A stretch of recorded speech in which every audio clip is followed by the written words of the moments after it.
First of all, I'd like to really thank David for the invite. When I got that email, I was sort of straight away, I'm 100% going to come down. It was just so well worded. And I think Edel was saying the same thing to me on our journey down. It was sort of like one of those offers you couldn't refuse, but for a really nice reason. And I'd like to thank Edel for driving me down as well. And we didn't know when we set off from Dublin quite how we were going to get here, but actually it turned out to be fine once we left Dublin. So there's maybe a sort of a symbolism in that as well. What I'd like to start with is a question that may seem simple but has a really complex answer, and that is, when does Irish history begin? So when I was a student, the standard answer was Irish history begins with the surviving writings of St. Patrick, so therefore the beginnings of Irish history is a story about Christianization. Now, this sort of simple answer has been, I suppose, complexified a lot over the years, and most scholars would now say it's a much more complex story, it's something with much deeper roots, and we're looking at many different types of traditions. And I think you saw that actually very well in both Tomás's paper and in Edel's. Already by the early 6th century, there's a huge diversity of different types of churches and different traditions. But despite this model of thinking about Irish history in terms of becoming Christian or being Christian hasn't really been challenged as much as it could be. So my purpose today is not to tell the story of Irish people becoming Christian, but to think about the creative processes through which people navigated changes in beliefs. How you could be pagan and be Christian maybe at the same time, where one person's Christian is another person's pagan, and vice versa. And I'm going to do this by looking at the field of late antiquity and just establishing that as a framework. This is a term that some of you will be very familiar with and others won't be. And that's partly because it's mainly used, I suppose, among academics. So late antiquity was invented, I suppose, like all historical periods are all ultimately invented, because where we put dates and where we end dates is sort of a human construct, is the period that goes between the later Roman Empire and into the early Middle Ages. So it's the period which sees the political transformation of the Mediterranean and the Middle East. It sees the transformation of the Western Roman Empire into the various kingdoms that we are familiar with to this day. So if we think about the origins of France, of Germany, of England, of Ireland, these are all things that happen during late antiquity. It's also a period in which religious change happens, and you have a growth of different forms of monotheism. So it's an age of expansion for Judaism. For example, in the 6th century, you have Arab Jewish tribes. It's an age of expansion for Christianity, and it's an age of expansion for Islam. So it's a period in which political change and changes of belief intersect and cross-fertilize all of the time. Now, why would I apply this to Ireland? Well, first of all, Ireland is already connected to this wider world that extends to the Mediterranean and to the Middle East between roughly the 2nd and the 5th centuries AD. And we can see it through the material evidence of trade between Ireland and Roman Britain, and also trade connections that extend to the Mediterranean. So you have trade, you see it in ornaments, for example, pins, brooches, rings. You see it particularly in coins, and one of the most important Roman era finds in Ireland is in Coleraine, so not very far from here really. And you can see it in the trade in olive oil, in wine. And so there's lots of different ways that Ireland is not this little offshoot at the Atlantic, at the edge of the known world, but is well integrated with what's happening not just in Europe, but in that wider Mediterranean world. And so, for example, we get in the 6th century examples of African pottery turning up in Irish sites. So it's already an era of sort of globalization in that part of the world. We can also see it in terms of the introduction of writing. So we get, for example, the Ogham stones. I'm just going to show you an example there. That's an example from the National Museum. You already saw another example in one of Tomás's slides. And despite what it looks like, I know it does not look like the Latin alphabet, the Roman alphabet, but it is based directly on it. And it emerges in this context of cultural exchange, of trade, of communication. And what I would argue is that Christianization has to be seen within the same context. It's not its own thing. It's something which correlates, which overlaps, which intersects with all these other forms of communication as well. So Ireland becoming Christian is also part of a wave of Christianization, which is happening, in North Africa, as Edel mentioned, like really, really important centre of Western Christianity, the most important in the 5th century, in Gaul, in Britain, and in Ireland. So what we're looking at is Ireland being part of this much, much wider developments. Now, what I'm going to do in this paper is I'm going to try and to introduce a few different snapshots of what we might think changing beliefs looks like, and how it differs in different places, or maybe how it's the same in different places as well. And I'm going to start in Carthage in the 4th century, in the Carthage of an early Christian writer named Tertullian.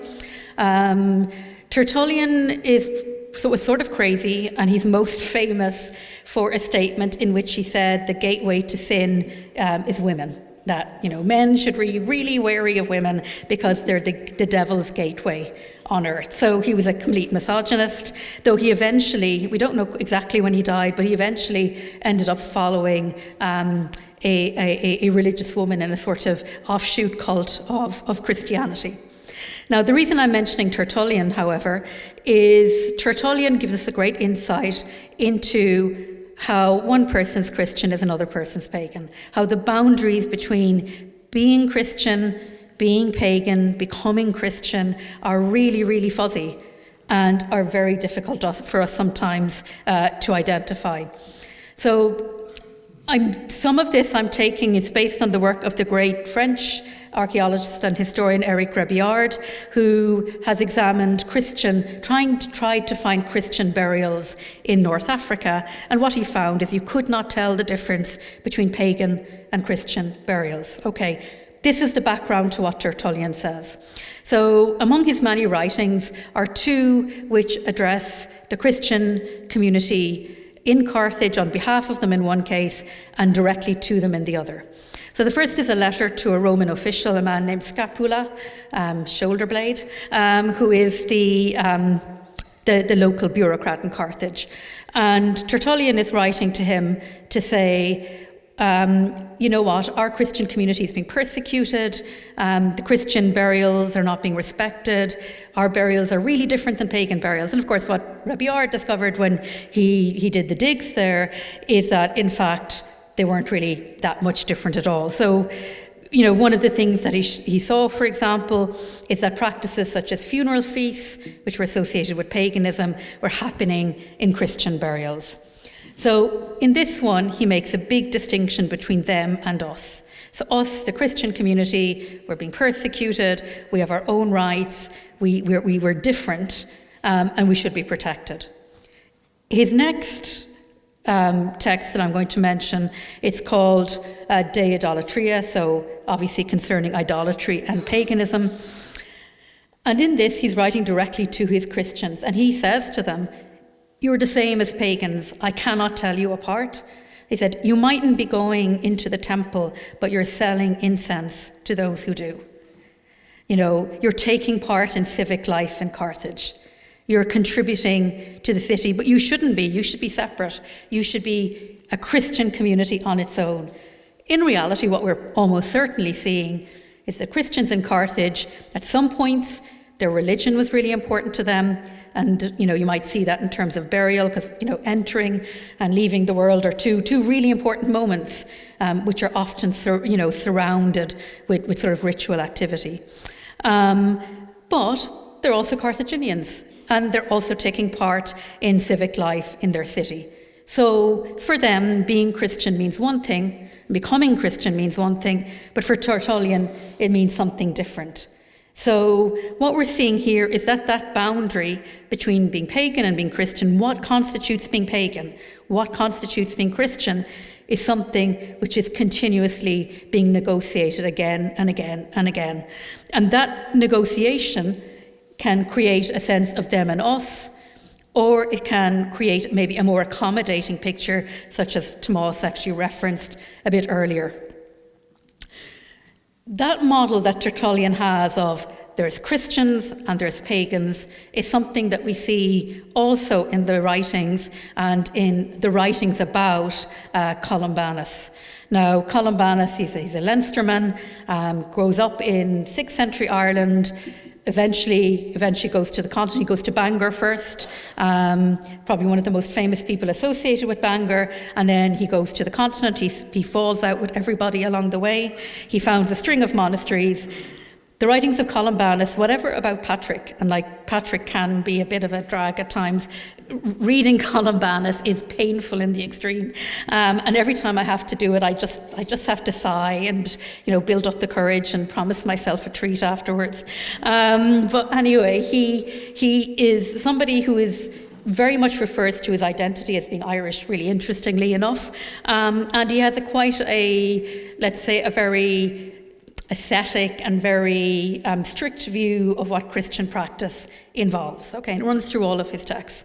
Now, in a life written about Columbanus, within only a decade or two of his death, based on the sort of the testimony of his disciples, there is a description of Columbanus interacting with what are described as pagans. Okay, so one of the big urban myths, if I can call it that, especially we have monastic towns and Armagh is a city, so you can say an urban myth. One of the biggest urban myths about Columbanus is that he went to Europe in the middle of a dark age to save civilization and convert people to Christianity, but they were all Christians. At one point, he thinks about going to the pagan Slavs and decides, no, I'll go to Italy instead, which seems like probably a better idea, I think. So as part of his travels, and mainly he travels because he's exiled from various places, he comes to a site, Bregenz, it's near Lake Constance, and he establishes a small monastery. He moves on from there. And it describes how he comes across locals, and these customs include feasting and beer drinking. And actually a little Germanic word, interestingly survives in the text, where it refers to kuppa, and these sort of wooden vessels. So I just gave you a visual of what they're talking about. So Columbanus identifies these people as pagans, as holding a pagan feasting ritual.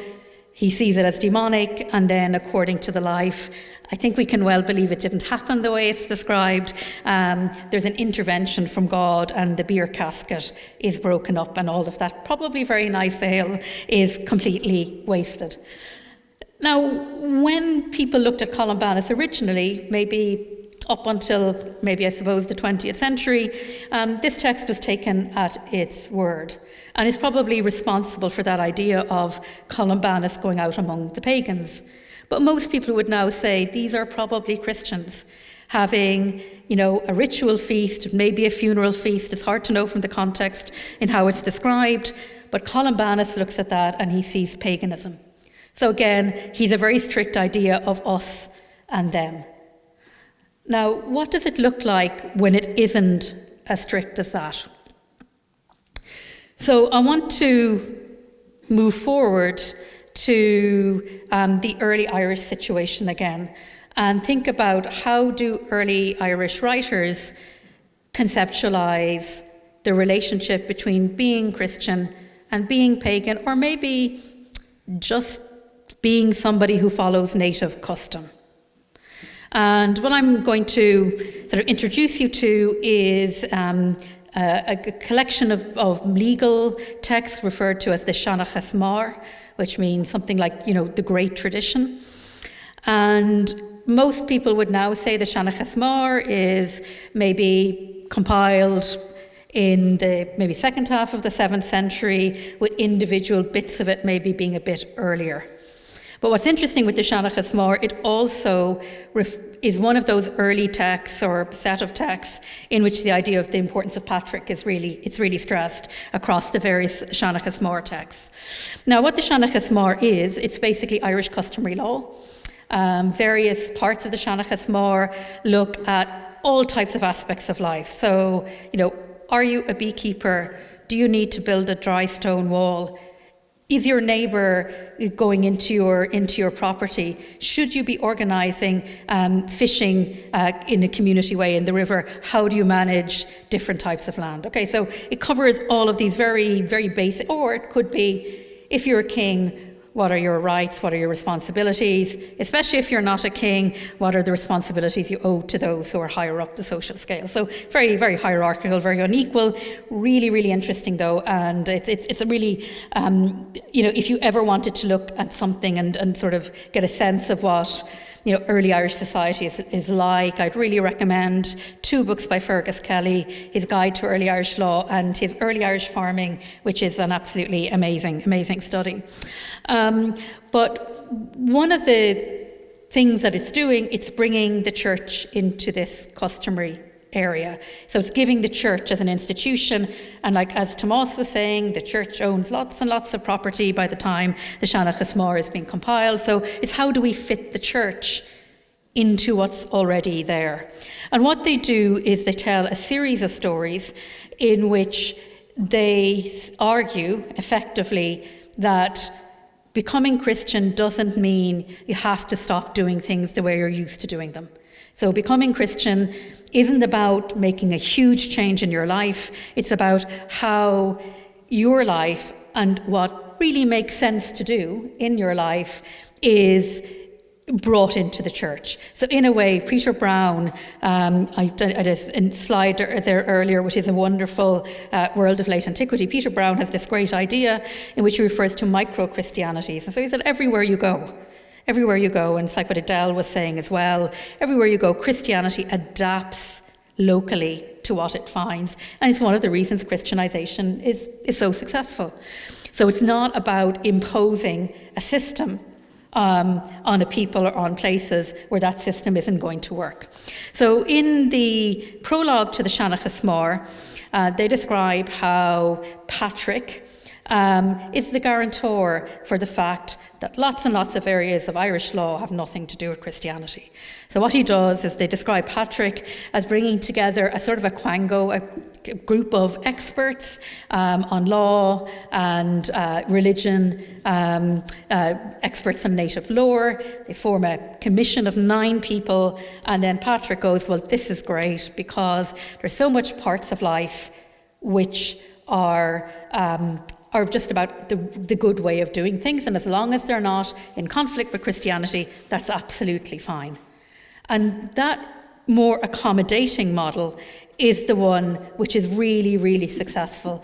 And in that amazing, I have to say, slide that Tomás showed of that incredible density of churches, how they're connected to these assembly sites, how they're connected to these royal sites.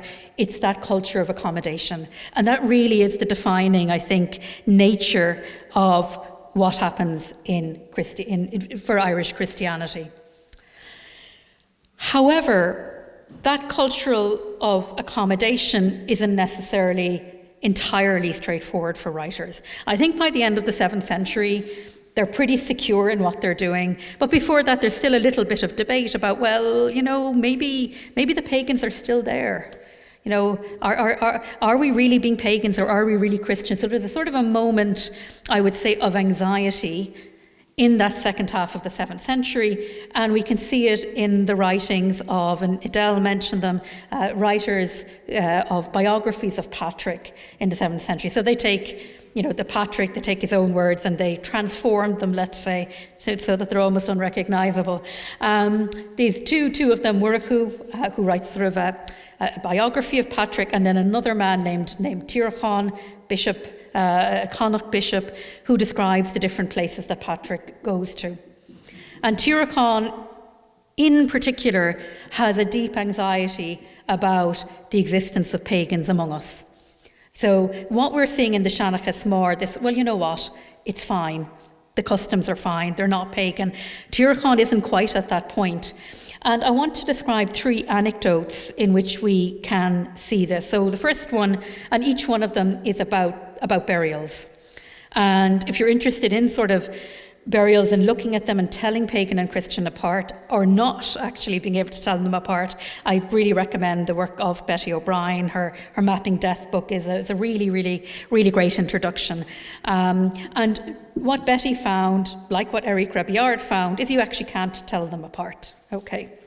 So this is a bit of a worry for 𝐶𝐤𝐿. So his first one is when he describes the king of Tara, a man named 𝐈𝐬𝐥𝐻, the son of Neil. And he describes how, in his version of the story, 𝐈𝐬𝐥𝐻 does not convert to Christianity. And he says that he wishes to be buried in the pagan manner, facing his ancestral enemies in Leinster. And he has him armed with weapons. So what he's imagining is that maybe we can tell them apart because pagan burials will have grave goods. You know, when you think about sort of like your Sutton Hoo burial, or sort of those Viking longship burials, sort of saying, okay, there's grave goods, it's fine, we're good. If there isn't grave goods, it's probably Christian. Now, there is no burial like this, okay? So it's just a complete invention, but you can sort of see what he's reaching for. However, the reality that it's almost impossible to tell them apart comes up in 2 other stories, again involving burials. So one is Patrick comes across a gigantic burial, and he is asked by his charioteer, what's it about? Patrick raises the corpse from the dead. I'm hoping it's not like one of these zombified corpses, but anyway. And he identifies himself as a man from the pagan era. He's a giant. That's another sign that he's from the pre-Christian era. He was killed violently by a warrior band. And then Patrick is like, well, you know what? You really are. I'll baptize you and you'll be a Christian. So in this case, the burial is not a Christian burial, but Patrick retroactively makes it a Christian burial. And what this goes into is a sort of quite a serious debate that early medieval Christians were having, which was, what about our ancestors? Are our ancestors, the people we look back to, are they damned to hell because they didn't become Christian? It's a huge debate in the medieval church. It is a famous story of a king in what would now be in the Netherlands, the Low Countries, and he's about to convert to Christianity, and he asks about his ancestors, and then he says, well, no, actually I'm not converting. You know, he'd rather feast in hell with his ancestors than be a Christian. So it's a huge debate. Mainly what you're seeing in Irish texts is the idea that the pagan ancestors can be saved in some way. So you get this guy, the grandson of 𝐶𝐚𝐳, he's made into a retrospective Christian. But in the third anecdote, again, 𝐶𝐤𝐿 really gives away his anxiety around this, where there are 2 graves. And what has happened is a pagan has been buried in the Christian's grave, and the Christian has been buried in the pagan's grave. And the graves are distinguished by having a cross. Now, this is an incredibly anachronistic detail. We know, for example, it's not until the 5th century that the cross becomes a symbol, a widespread symbol of Christianity in the Mediterranean world. Before that, they're using the Cairo, you know, the P and X sort of symbol. So they're not using the cross as a symbol of Christianity. So this is just 𝐶𝐤𝐿 imagining the cross backwards into the 5th century. And so what Patrick does is he knows miraculously that this mistake has happened, and he has the cross put onto the correct grave. And his charioteer says, well, you know, wouldn't it be simpler that you could just baptize the other grave? And he says, no, this man is damned. And it is a really interesting moment in a text where generally the arc of where the writings are more like that earlier story of, you know what, they didn't know Christianity, but they were actually really good people, and their laws are really great, and you know, it's fine. We can see them as sort of proto-Christians. But what you're getting here is that much more serious position of actually the pagan ancestors are damned. And it's really interesting to see it in that text, because I think in a way what we're seeing is something midway between the 𝐸𝐴𝐿achas Mór, which I think is the most accommodating vision, and it's really the one that takes off, and say something like Columbanus or Tertullian. Now, this brings me back, and I didn't want to give a paper about becoming Christian without talking about Patrick in a bit more detail. So I decided to use him to sort of frame the paper. Now, you've already been introduced to the writings of Patrick, so you know his two writings, his Confession, his letter to the soldiers of Carauticus. And one of the things that makes those texts very difficult for us to read is that Patrick is writing these texts for a reason. He's writing because he's fallen out with people, probably in the British Church, maybe in Ireland as well. He's making arguments to criticisms that we don't know, but we're trying to infer. So it's a bit like, you know, you have people in correspondence and you only have letters from one side of the correspondence. So it makes it really difficult to contextualize. Patrick is also sort of quite an introverted type of writer. You can learn a lot about his psychology. Trying to work out what he's actually doing is a much more difficult thing to do. But like what Edel was saying, there's actually quite a lot of interesting contextual material there. So, you know, he's reference to monasticism in Gaul, which you highlighted really well. His references to the Franks, the pagan Franks, you know, his reference to his life in Britain, the little villa, the slaves that he grows up with. So, you know, you can place him within the 5th century. Where and when he is in that 5th century is more difficult to tell. Now, obviously, he is somebody who is going to talk about changing beliefs and what changing beliefs look like. And, you know, Edel has already given you a really, really wonderful example of conversion among women. I mean, Patrick is really interested in the conversion of women, and women are very prominent in his text. There's more, I've went through it carefully to make sure this is a correct statement. There are more references to individual women in his text than there are to men. And there's one chunk of the confession, and this is in the middle of it, section number 49, which is really devoted to women and their authority within the church. So one of the things he does is he talks about women having the power of prophecy, for example. So it's really, really interesting and what he's doing. So he's really aware of the challenges of being one thing and becoming another thing. He describes it as very generational. You will have noticed from the anecdote that Edel showed you that it's, you know, children versus parents. So he presents it in lots of different ways. But absolutely, I have to say it's my favourite section, my favourite piece in the confession by far is this piece here. And it's the only reference in his writings of him saying a mass, of an altar. We don't even know if there was a physical infrastructure of Christianity at the time of Patrick. We could be looking at, you know, portable altar. You know, we've good examples of survival of this. You know, just using household vessels rather than imagining it being in a church. I think that's coming a little bit later.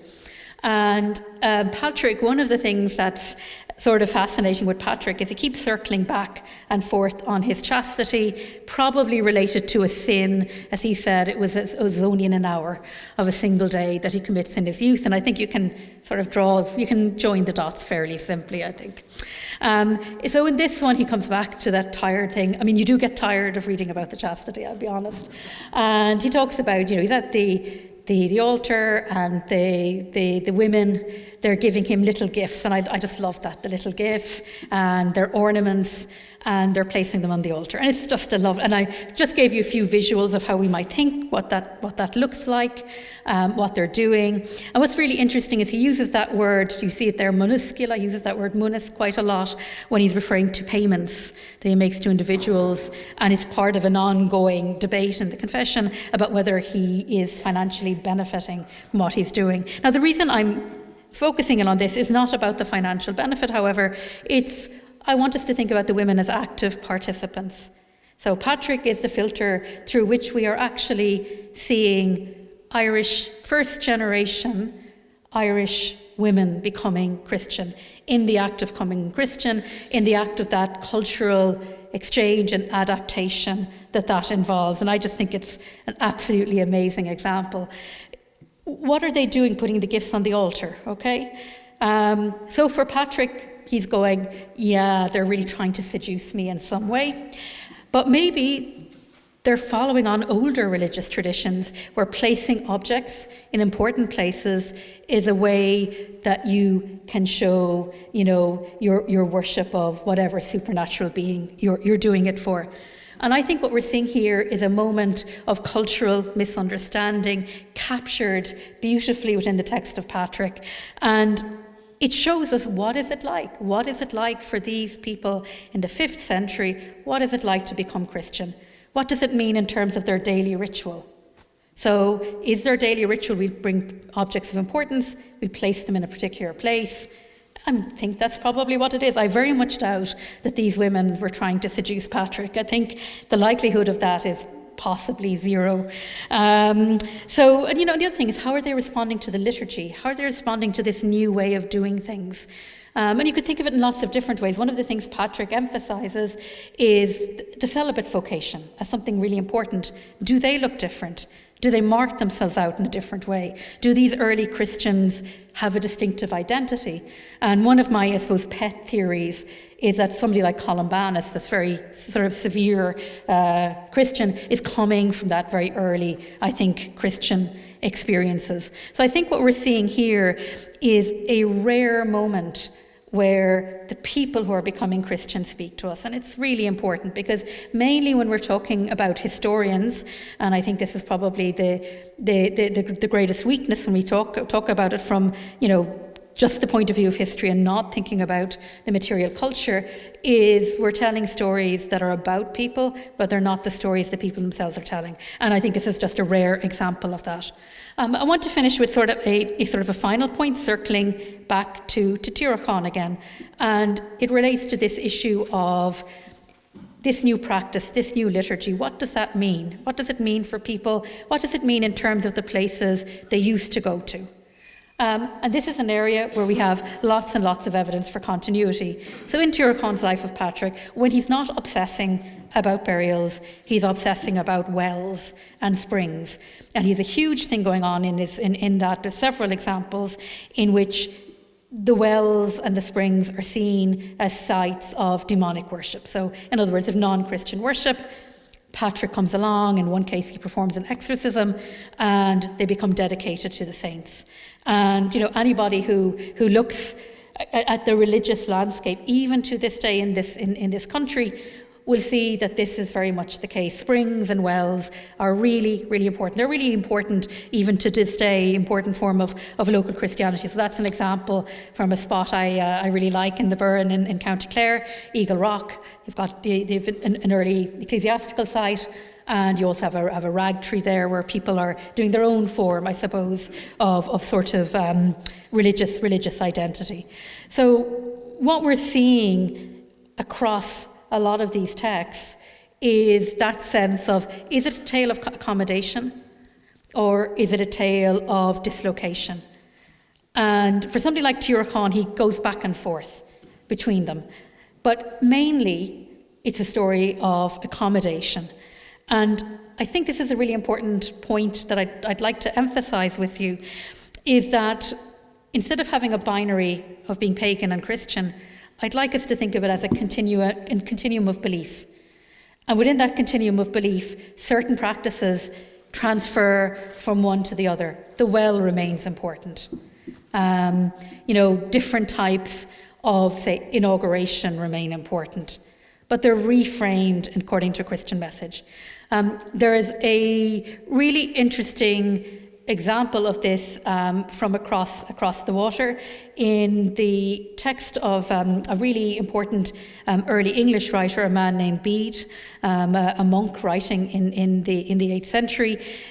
He refers to the mission of Augustine of Canterbury to England, sent by the Pope Gregory the Great.